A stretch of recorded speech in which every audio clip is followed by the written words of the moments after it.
Tonight we have an Argonaut from the University of West Florida.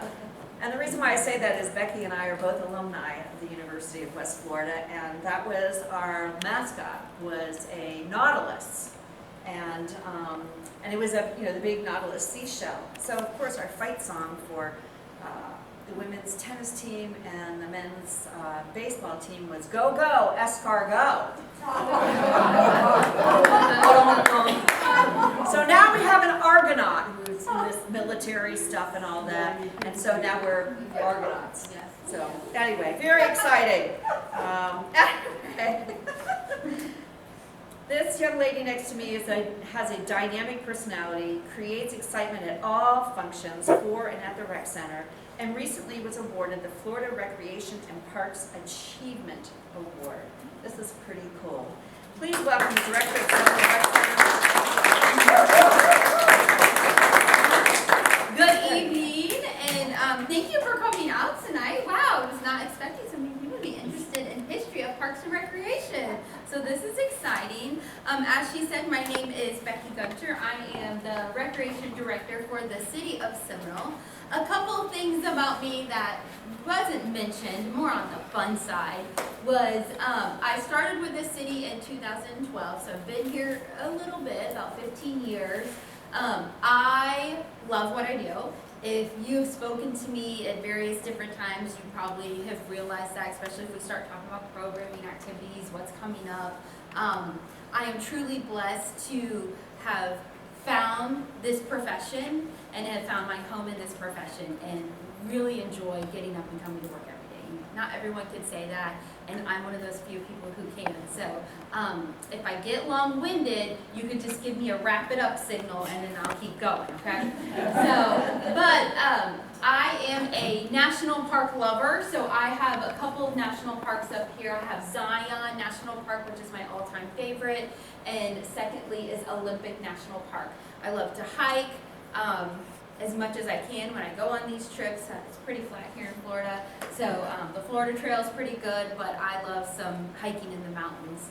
I love to paddleboard. I love to be outside. I love the sunshine. I have dogs. I have 3 of these crazy dogs, 2 chocolate, 1 white chocolate, labs at home. So I have my hands full with that. They are kind of considered my kids. They will still eat you out of a house and home. If you own a lab, you know. But more importantly, I would not be able to do what I do on a daily basis, and our department would not be successful for what we do if it wasn't for the staff. So I have a picture of our staff up there. This crew puts in the time, the effort to really produce amazing programs and activities for this community. And it's not because they're getting paid to do it. Yes, that's part of it. But the #1 reason is because they care. They truly enjoy and care what they do. They love giving back to this community, and you can see it from their work. And then lastly, a little fun fact that just kind of came about 3 years ago is I'm a beekeeper. I fell into that.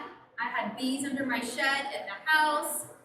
When that tornado came through, however many years ago, it went through my backyard, damaged the shed that they were living in for 7 years. And all I knew at that time is I watched the one bee movie that Jerry Seinfeld voiced over and knew I couldn't kill the bees. That was the extent of my knowledge. And so I moved them into what I call a condo and let them live their best life. And so that's how I ended up becoming a beekeeper by chance, not because I was a little boss. So, like I said, a little bit about me. Tonight I'm going to take you on a journey. We're going to go all the way back to ancient times, and then we're going to bring you all the way forward to right here where we're standing today. So hopefully you enjoy this. If you have questions, please ask. I may or may not know the answer. So, all right. Why is Parks and Recreation so important? Why do you think? Exercise. Okay. Health. Sunshine. Sunshine. Socialization. Socialization.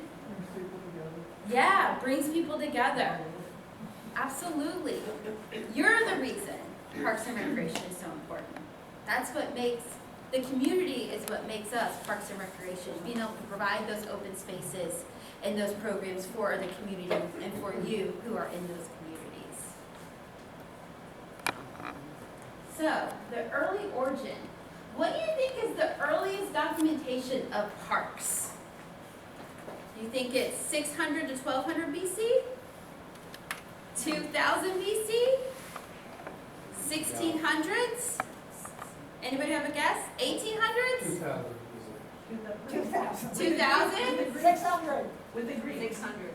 Yes, 600 BC. The first documented park, per se, is up here in the top left. That is the Hanging Gardens of Babylon. When the king and queen moved into the palace from their home, the queen was used to looking out windows and seeing a beautiful green mountainous view. Then they moved into the palace in the city and she missed her view. So the king created the first documented, well, as we know of, and this was around 600 BC, the Hanging Gardens of Babylon. But they really started to come together much as you've probably seen in movies and different documentaries as royal hunting parties. They were settings for feasts and assemblies. So then they really started to bring people together in these open spaces. They were used as hubs for the community for trades, socialization, politics. How many times have we seen that gathering in the community to give their speeches or campaign, right? Even back then. Their parks at this time were really more of the passive park. They were leisure, reading books, riding bikes. And then they started to bridge into some of the athletics. Me and Sue were talking earlier that our natural nature is to be a little bit competitive. If you recall as kids probably growing up and you're in a field and you're like, you want to race, right? You probably did that in a park, in your neighborhood park or on the playground. So speaking of athletics, I've listed some of those here, is the first Olympics, ancient Olympus is what they call it, was in 776 BC, and you'll see that on the bottom left. That included such activities as sprinting, wrestling, martial arts, and they were, like I said, considered the ancient Olympics. Then we also listed some pictures as it really came together with the Greeks. I've heard that. Greek agora was a central space in the ancient city, serving as a hub for those type of activities, trades, politics, socialization. I'm sure a little bit of gossip was in there as well. And so that is here on the bottom right. But interesting enough, they also got created, and I don't know if Wesley was here, he would probably help me, but the Greeks also created the art of town planning. So the Greeks are the one who really focused in on what do we want our community to look like? What do we want that to include? They included parks, gardens, theaters, gyms. If you recall, the Greeks were really into being physically active. And then they also include the famous baths that we have all known today. While they were doing their thing, the Romans are the ones who furthered it with the recreation side of it. They're the ones who invented the Colosseum and the arenas, if you recall those. But they have always tied that recreation to social gathering, exercise, wellness, for public life and civic engagement, even back then in the BCs. So then we move up a little bit more forward in time and we have the creation, the birth of the modern parks movement. This started, really started happening around the Industrial Revolution time. And it really started because of urban crowding and the need for green spaces, right? If y'all recall that time period, factories are starting to pop up more, the industrial industry is happening, working more and more smog in the air, right? So the emergence of public parks also happened at this time. The first documented public park was in Europe and then moved over across the pond to the United States. The first one in Europe documented was the Birkenhead Park in Liverpool. And this is a modern picture of it right here. It was expressively built for the public use with the public in mind. in 1847. This trend then picked up and moved across Europe, hitting cities like Paris, and then also came across the pond and to New York City. The philosophy at that time, because of the Industrial Revolution, was that parks were the lungs of the city. I love that.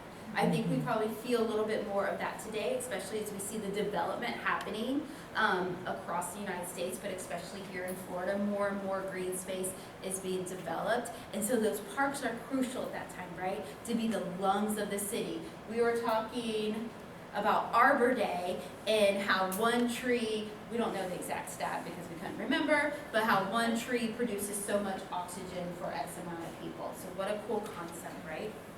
So what's interesting is, does anyone know who developed Central Park in New York City?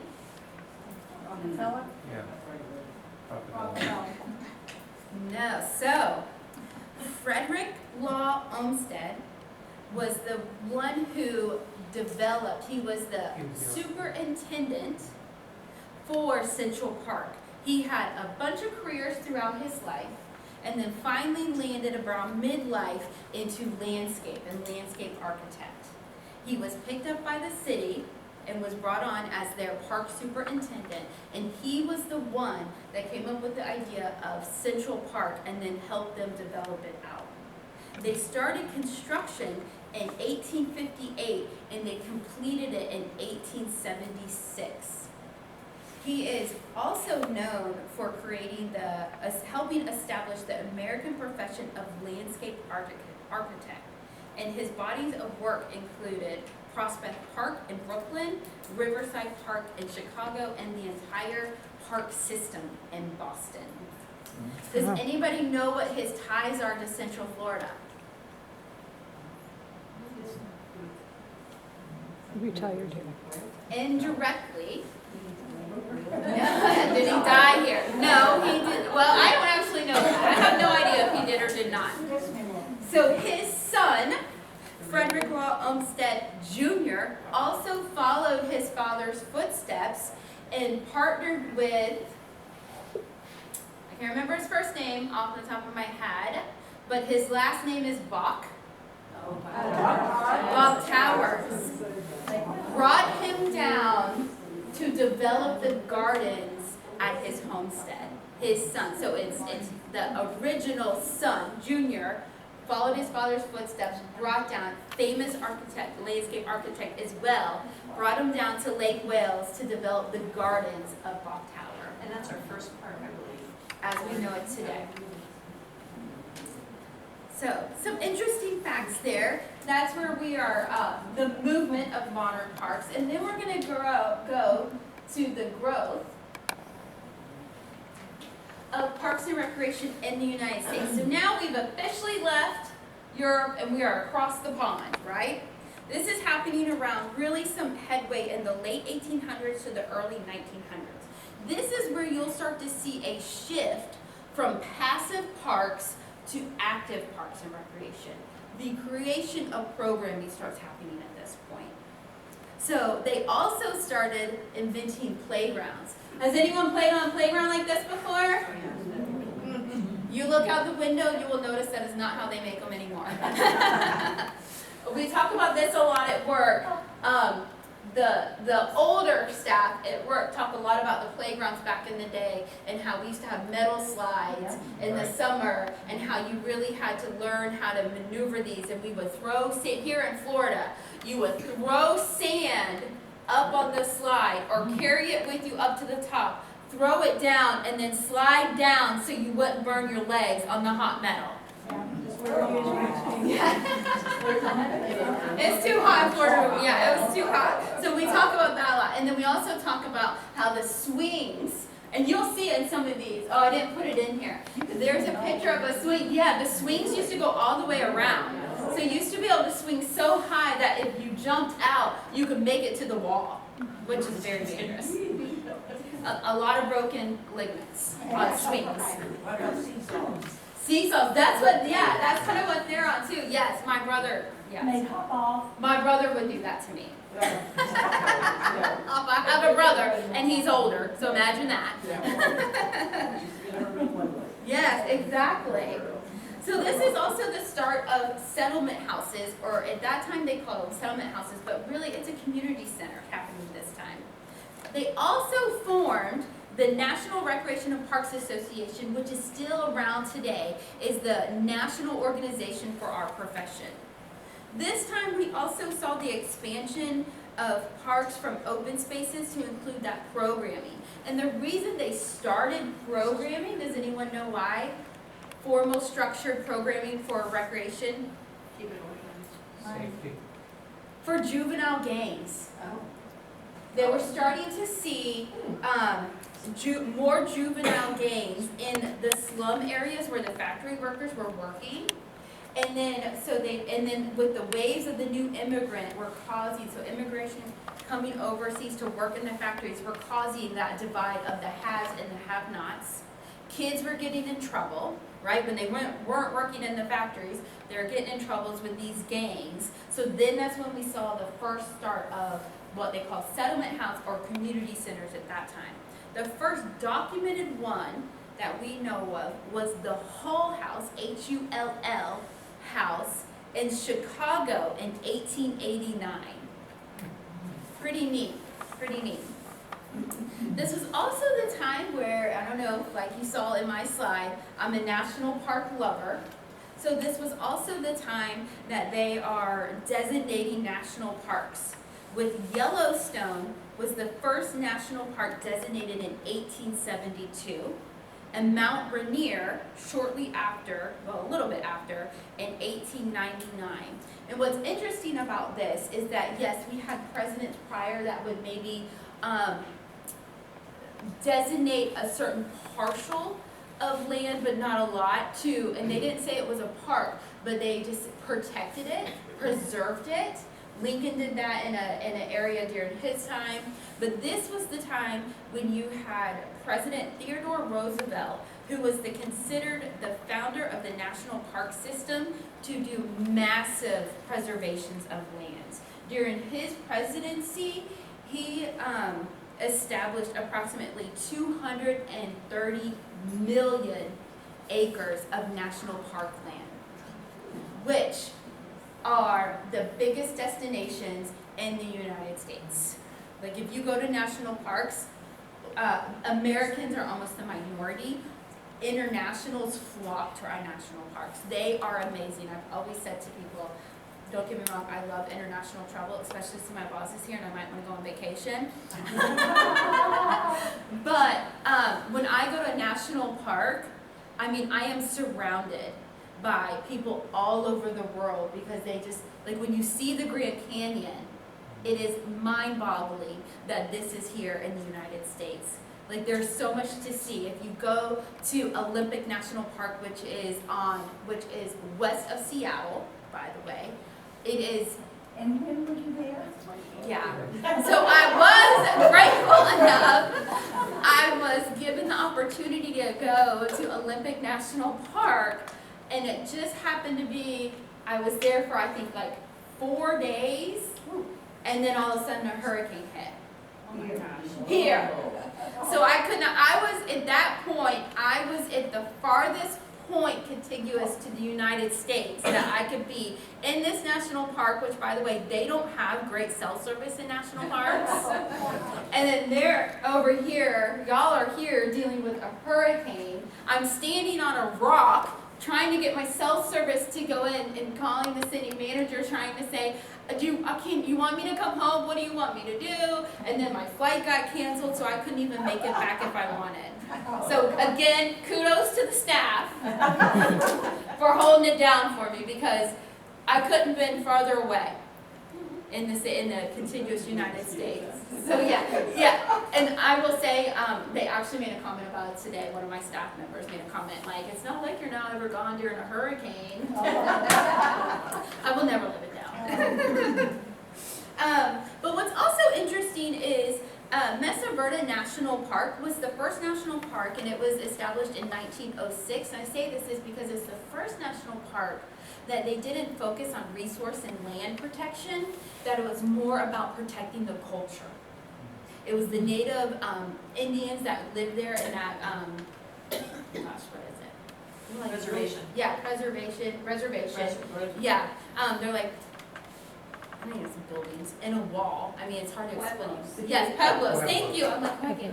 I haven't been there, so. Oh, It's lovely. Yes, it's wonderful. Place to go. Okay, so Yeah. it's on my list. But it's interesting, it's the first national park that they weren't doing it for protection of land, it was for protection of culture and that history there. So very interesting. All right. So let's bring it a little bit closer to home, right? We went to Europe, we went countrywide United States.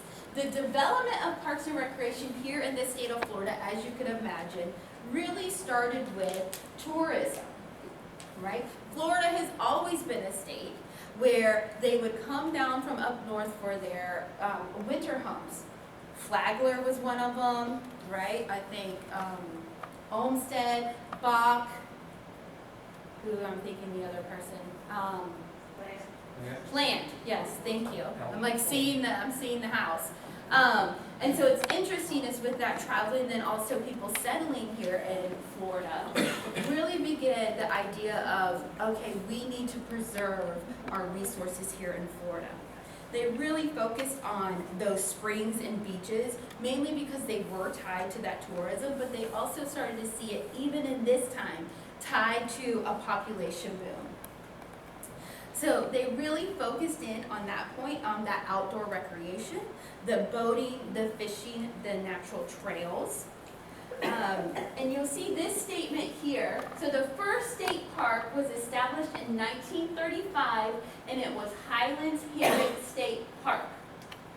And so this was a statement by the U.S. Department of Interior, Dr. F.H. Newell, who said that it was, and he made this statement to a newspaper, that it is his belief that we should, meaning the Floridians, the state of Florida, should make a special effort to see that that this beautiful spot be preserved and made known to winter visitors, tourism, right, as well as the citizens of your state.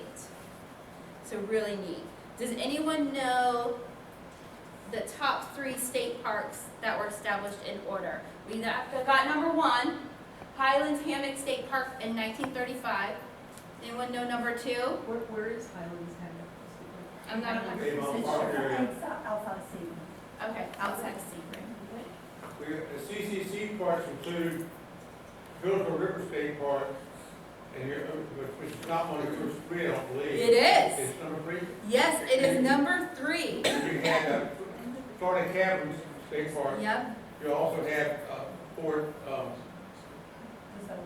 over in Amelia Island, Fernandina Beach. Okay. Fort Lynch, was Yeah. also CCC Park.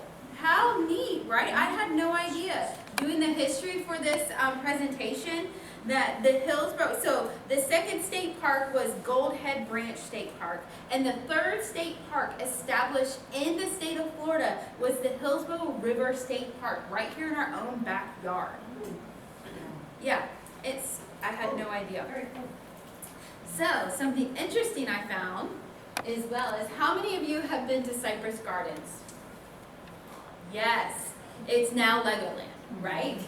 But Cypress Gardens opened in 1936 and was considered Florida's first theme park. That's right, before the mouse. As I had to tell all my staff that, they were floored. I have a lot of young staff. Half of them have never even heard of Cypress Gardens. Yeah, so really interesting. Cypress Gardens opened up in 1936, and then shortly after Weeki Wachee Springs with the mermaids opened in 1947. A little history on that is Weeki Wachee Springs was opened by a gentleman who was a retired Navy frogman. Not sure exactly what the frogman means, but it's like, I think swimming. Yes, he's a diver. Okay. I just was reading like he swam for the Navy. I was like, okay. Yeah, okay. So he retired out of the Navy, was looking for something to do, had this special skill set, stumbled across Weeki Wachee Springs, purchased the land, and opened Weeki Wachee in 1947 with the mermaids. And then it then later on did become a state park as well. The mermaids are still And the mermaids are still there. I met one of the original mermaids, Oh! and she said that he recruited from, I think it was the synchronized swimming team in St. Petersburg, and all they got paid was they got to keep their swimsuits. Okay. He also had little bungalows on the backside that some of them would stay in as well. Yeah. Yeah. And our member Sandy Hartman, she was a mermaid. She was? Sandy Hartman was a mermaid. We had a couple mermaids in here when we did the program about sex starfish. Oh, cool. Yeah. I think so. Yeah. Not 100% sure. story. Yeah. Can you repeat what you said? I couldn't hear that. Web City. Web City, okay. Yeah. WEBB I City remember had. as a child coming over here to see Web City. And they had a tank with mermaids. I don't remember, I remember it was supposedly the world's largest drugstore, is that what? Yes. The talking mermaids. Okay. Yeah. And the chicken. And the chicken. Dancing. Yeah, so it's interesting. Weeki Wachee was considered one of the first roadside attractions in the state of Florida. So, all right, we're gonna, Weeki Wachee's pretty close to home, right? We're gonna keep moving south. And now we're gonna hit here in Pinellas County and the local evolution of our Parks and Rec system here. So, one of the oldest parks in Pinellas County is Felipe Park, which was established in 1842, which I was not expecting, 1842. And it's located, if you're not sure, in Safety Harbor, North County. Beautiful park.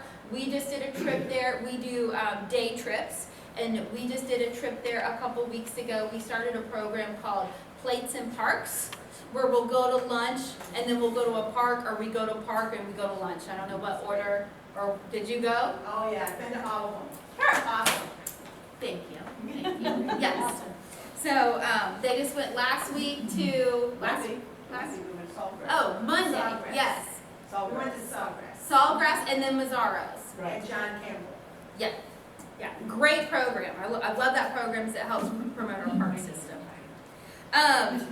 So interesting enough, right? So that's 1842. They already started to establish that.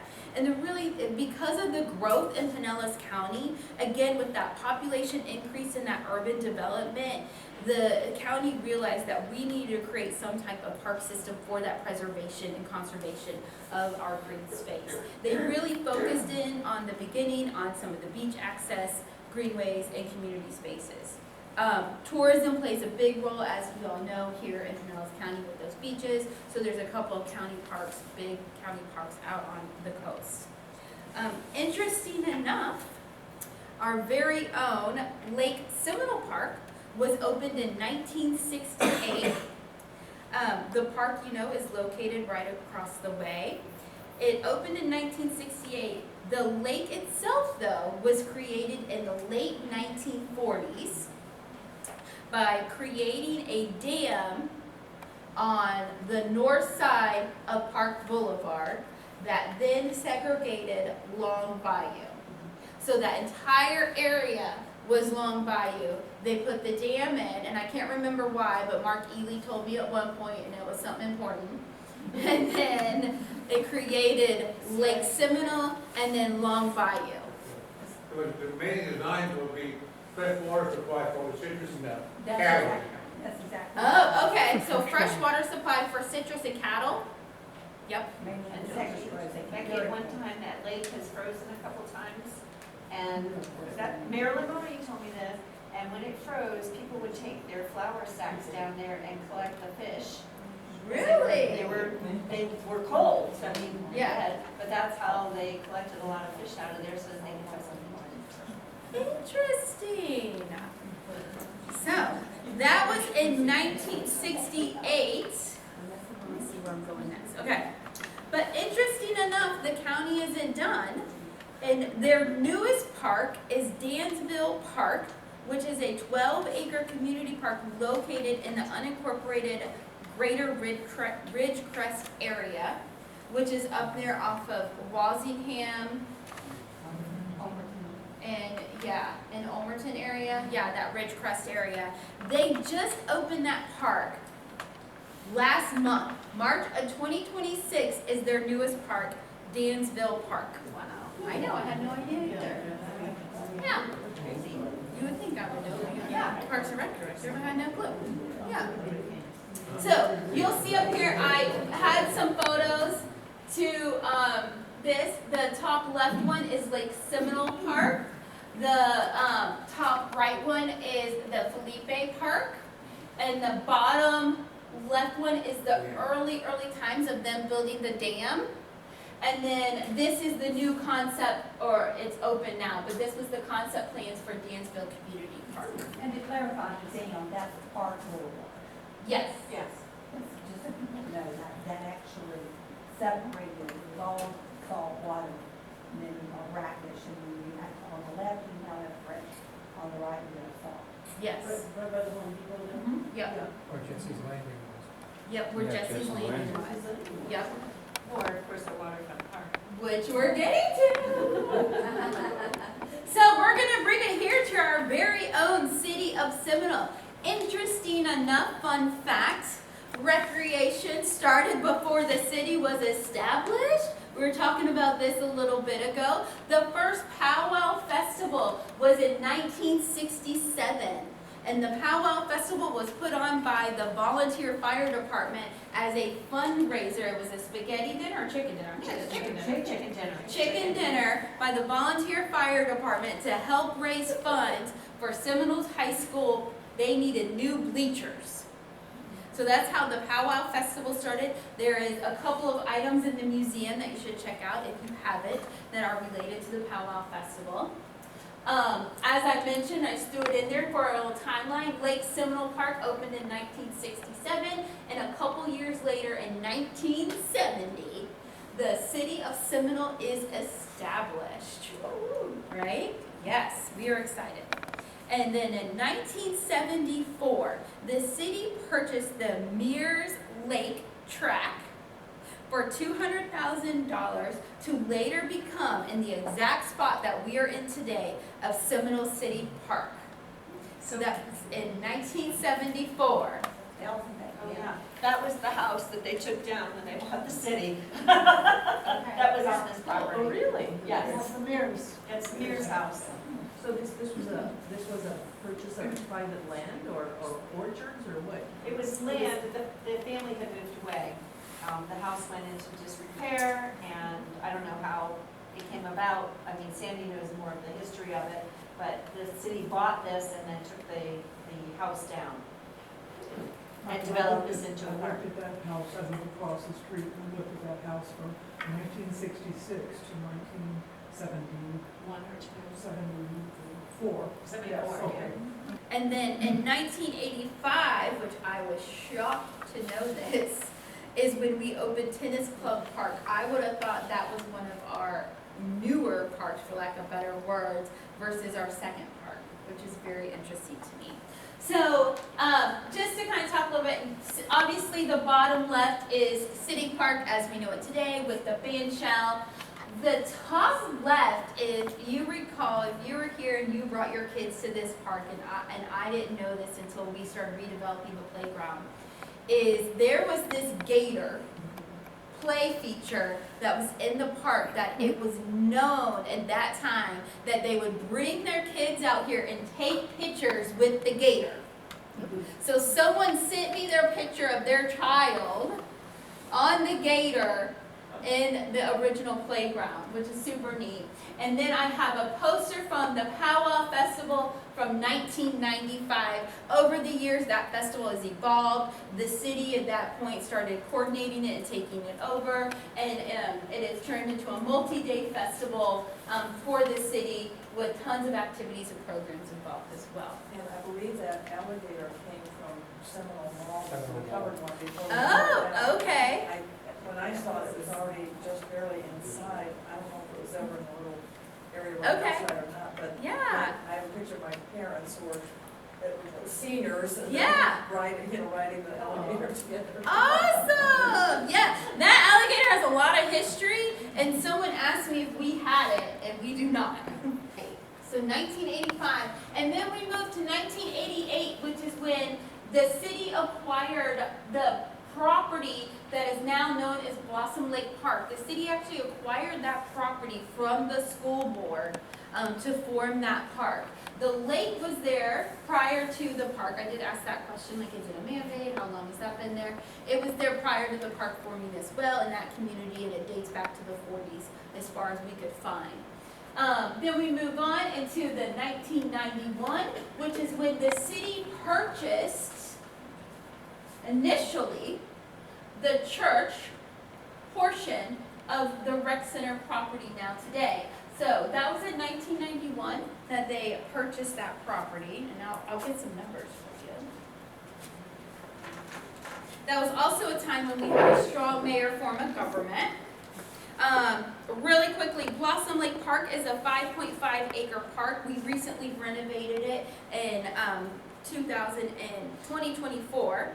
The city purchased Community Christian Church for $1.5 million in 1991, and then later the city then spent $1 million to purchase the field area next to it to create for the future site of the recreation complex for a total of 15 acres.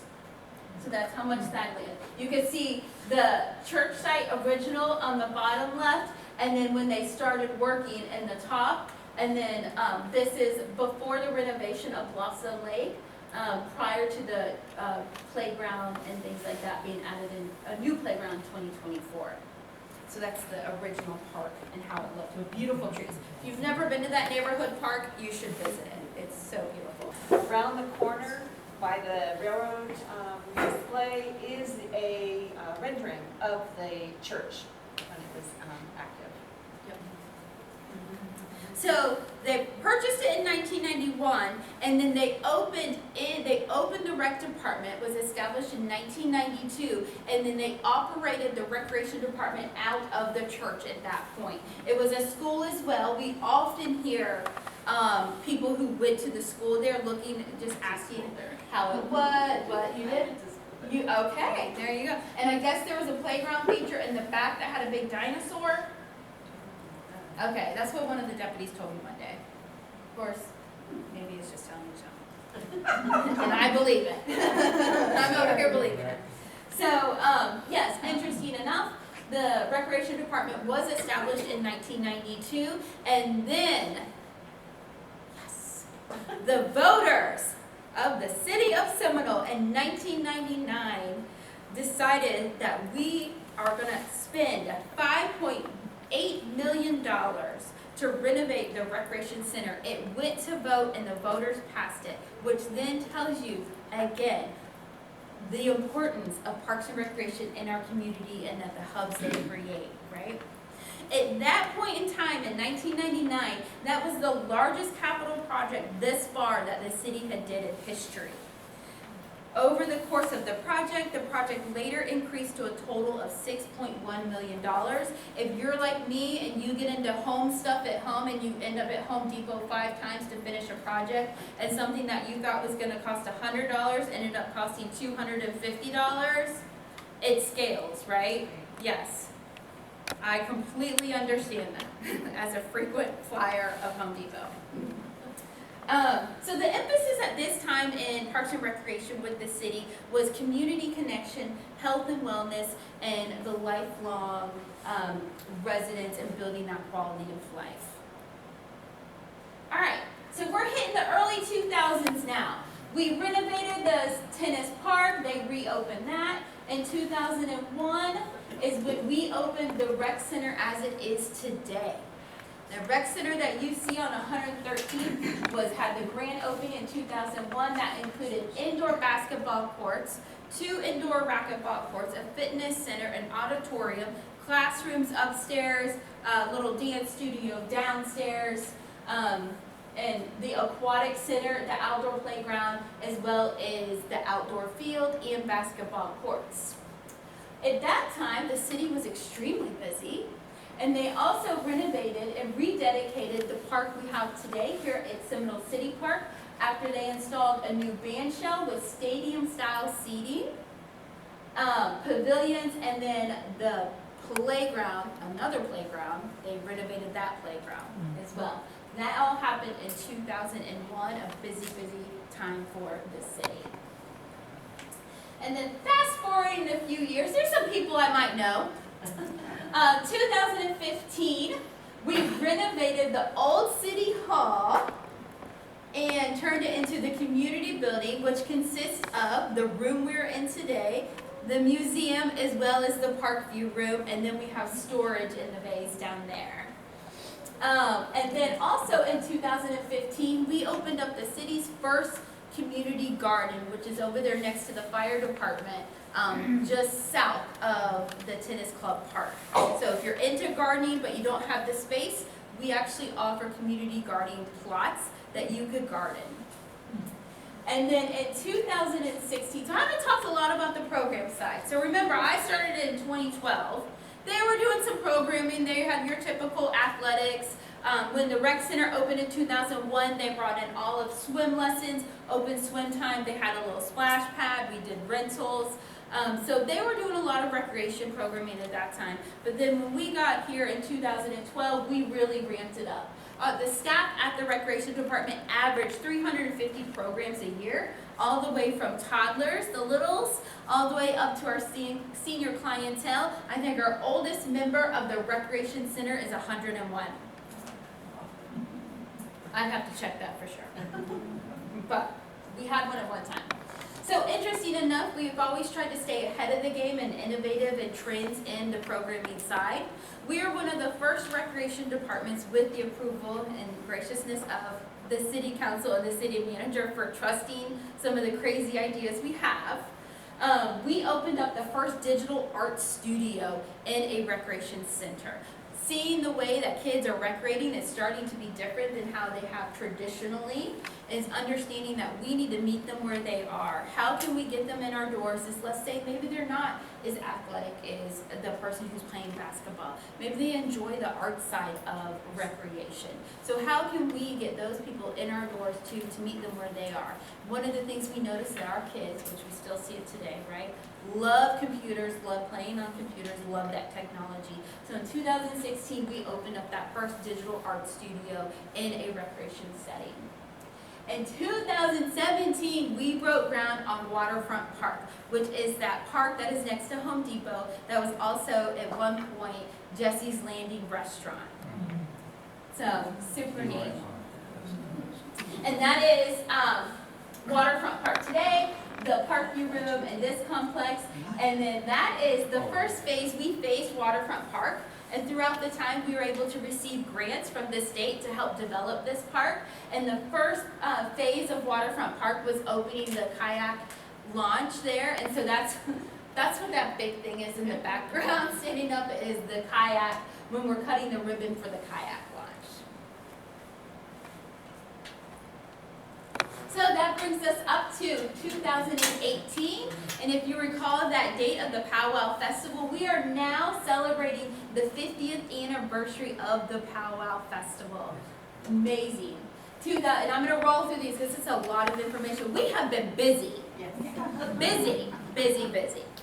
So 2019, the city purchased the 5.24 acres, which is known as, we call it, as the Repetto lot. If you know the Repetto family, they're in the citrus business. They own the house and property that is on the other side of the trail. Knowing the development that we're doing and the progression of the recreation department and how we're expanding our services and providing for our community and trying to meet them where they are and the needs that they need, we know that we're gonna need some expansion.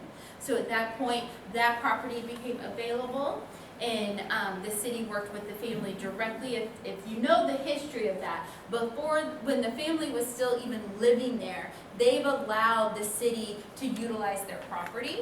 We would not be able to do the special events that we do in this park if it was not for their ability to let us use their front lawn, for lack of better lack of better words, utilize their front lawn for parking.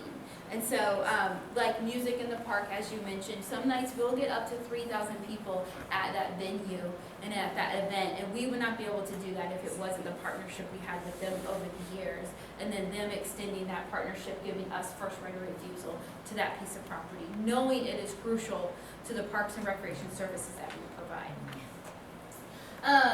Then we also received some more grant funding from the state where we redid playgrounds at Waterfront and Blossom Lake Park. We then in 2019 introduced this new sport called esports. Anyone heard of esports? I've heard of it. Yeah. Yeah. So esports is competitive gaming. So as I mentioned before, we're starting to see kids recreate differently. Right? So how are we going to get them in our doors? How are we going to make them feel comfortable with us to even try some of our different programs that we have if we're not meeting them to how they're recreating anymore?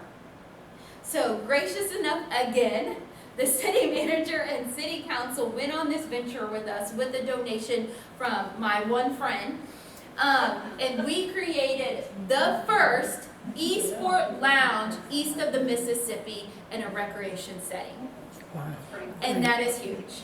Little old Seminole was the first one, and I'll state it again. We were the first one east of the Mississippi to have an esport lounge and esport program in a recreation setting.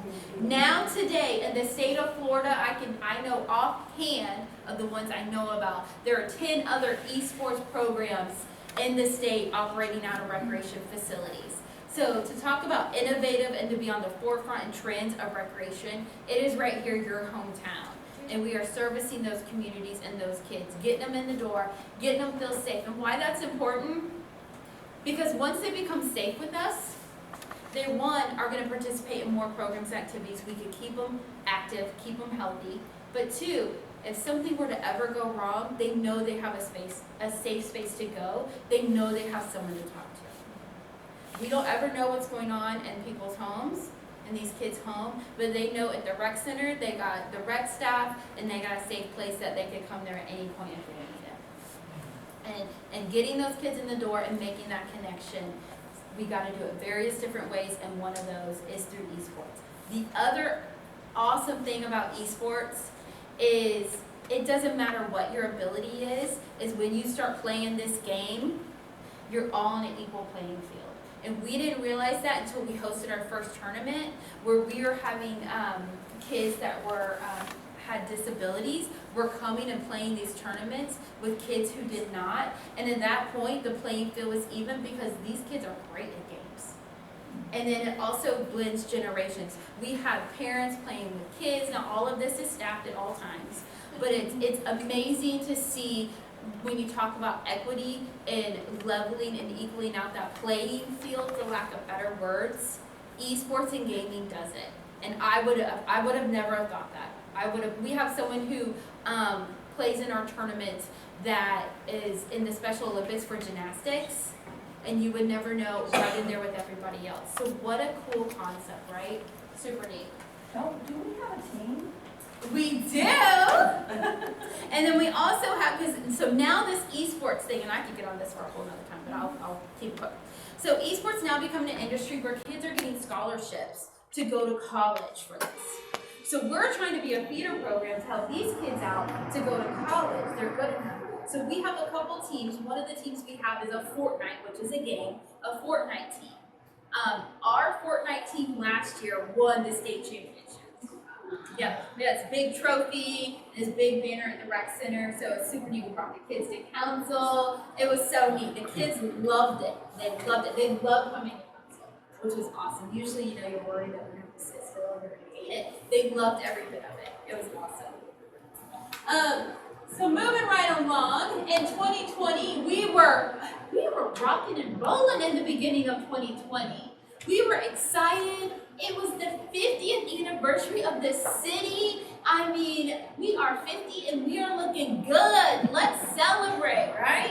So we get here, we're right next door. We partner with the Historical Society. We put on an amazing program, and then lo and behold,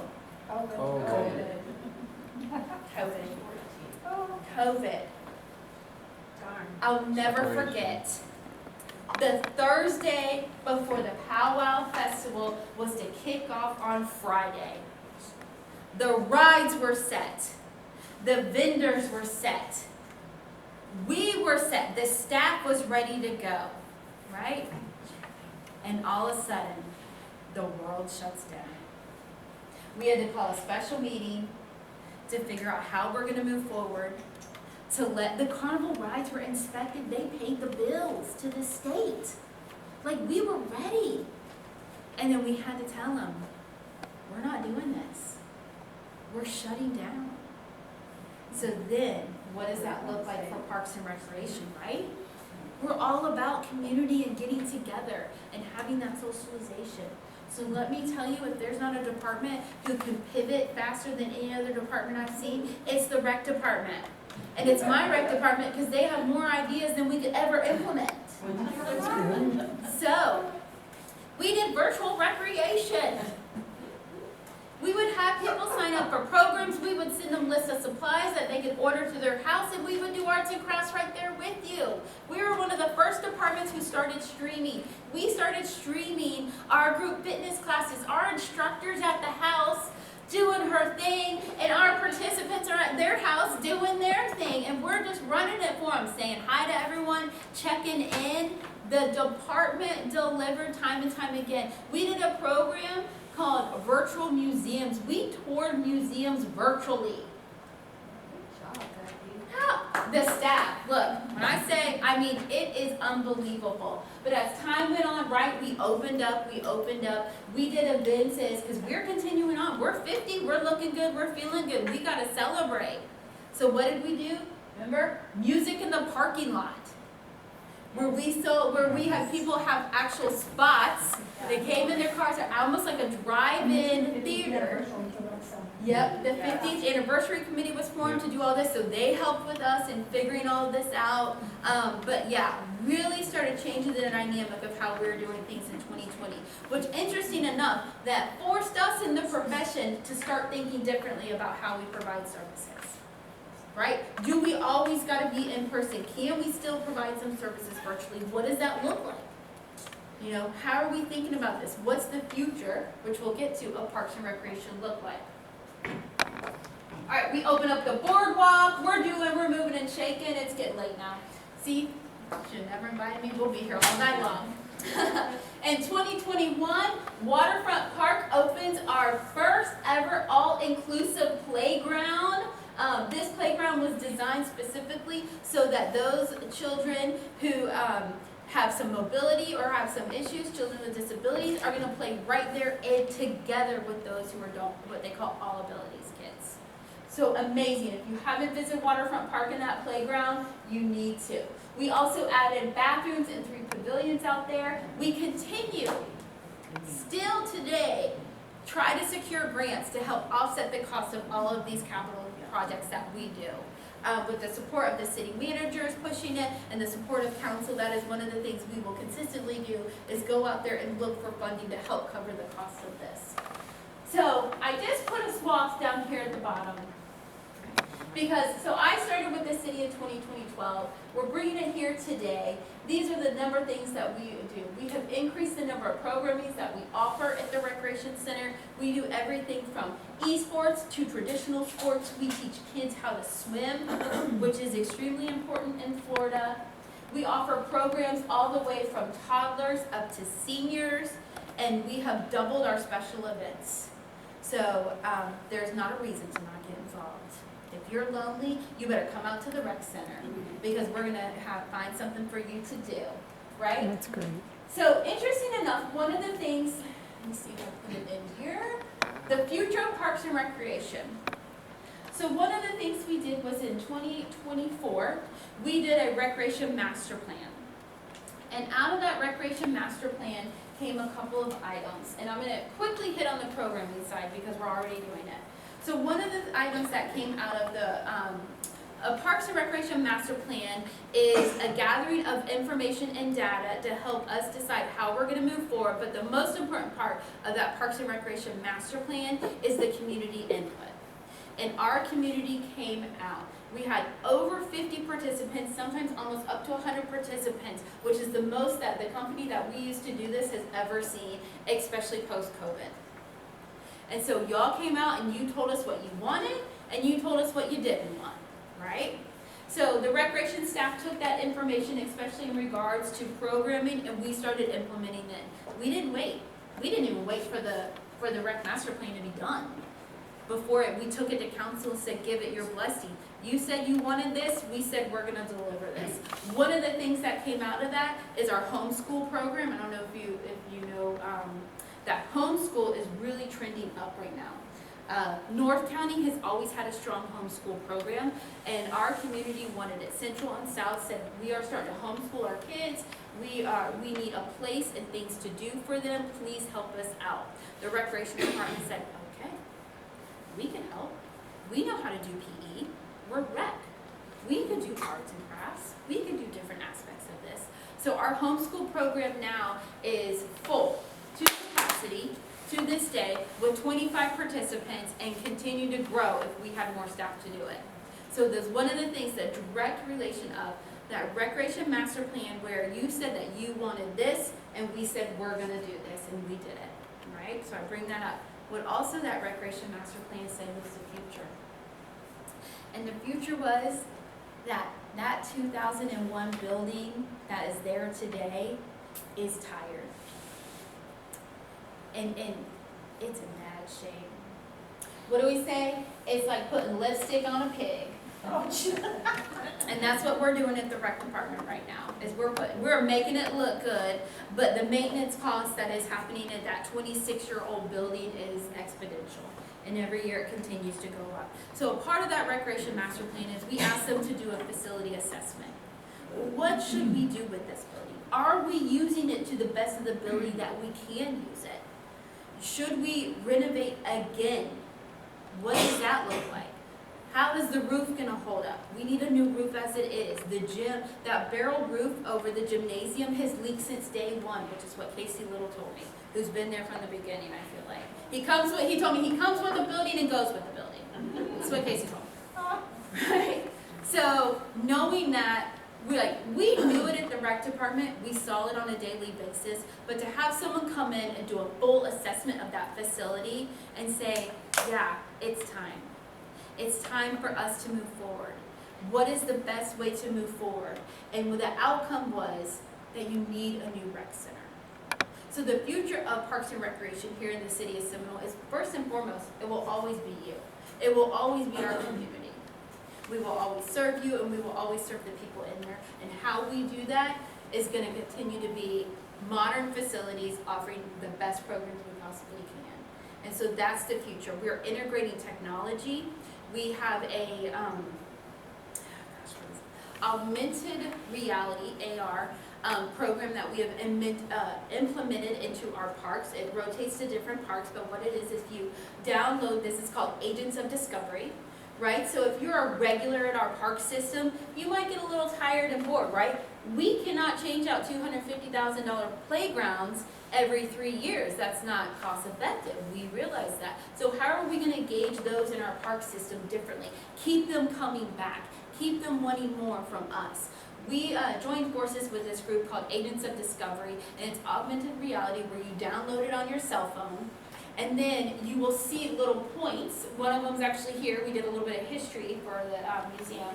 Little points throughout the park, and it will either educate you, you could play a game, you could do different aspects right there on your phone. But it's the park in the background. It's the craziest thing.